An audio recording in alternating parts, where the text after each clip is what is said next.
Hello, this is Mary McGonegle reporting live from Channel 8 News.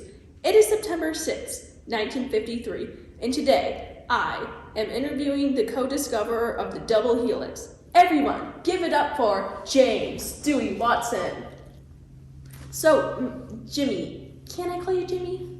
Thank you, Miss McGonegle, and no, never ever call me Jimmy. You may address me as Dr. Watson. Okay, so Dr. Watson, why don't you tell us a little bit about your life? Of course. I was born in Chicago on April 6, 1928.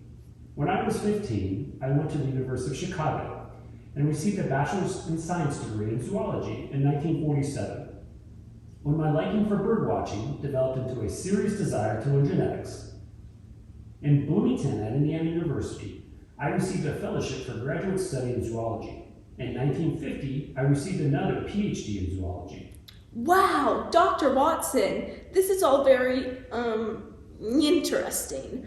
But what I want to know is if there were any people who made you into the person you are today.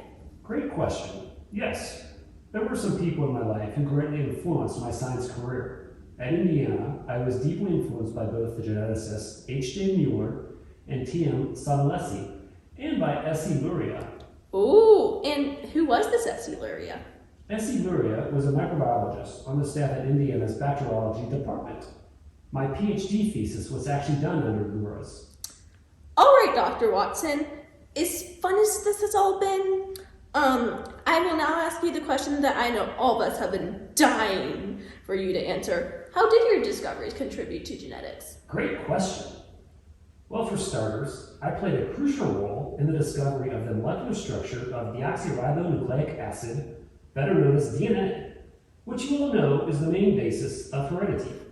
In my early years, I became convinced that the gene could be understood only after something was known about nucleic acid molecules. After working at the University of Copenhagen, I was determined to investigate DNA.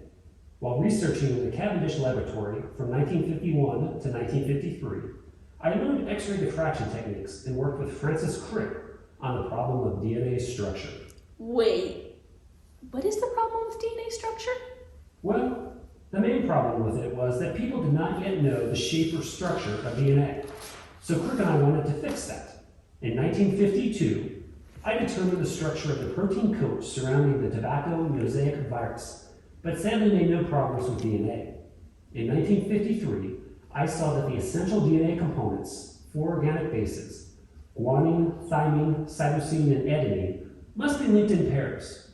This discovery was the key factor that enabled me and Crick to formulate a molecular molecule for DNA, a double helix.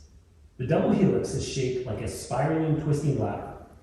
It consists of 2 intertwined chromosomes, sugar phosphate chains with the flat base pairs that form the steps between them. Our molecule also shows how DNA can duplicate itself. Genes and eventually chromosomes duplicate themselves.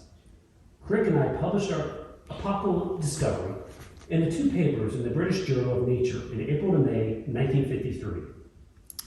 Okay, so now I just want to fully verify. How did your discoveries contribute to genetics? Basically, Crick and I answered one of the fundamental questions in genetics. We discovered the structure and shape of DNA. It is this shape of an intertwined nucleic spiraling ladder.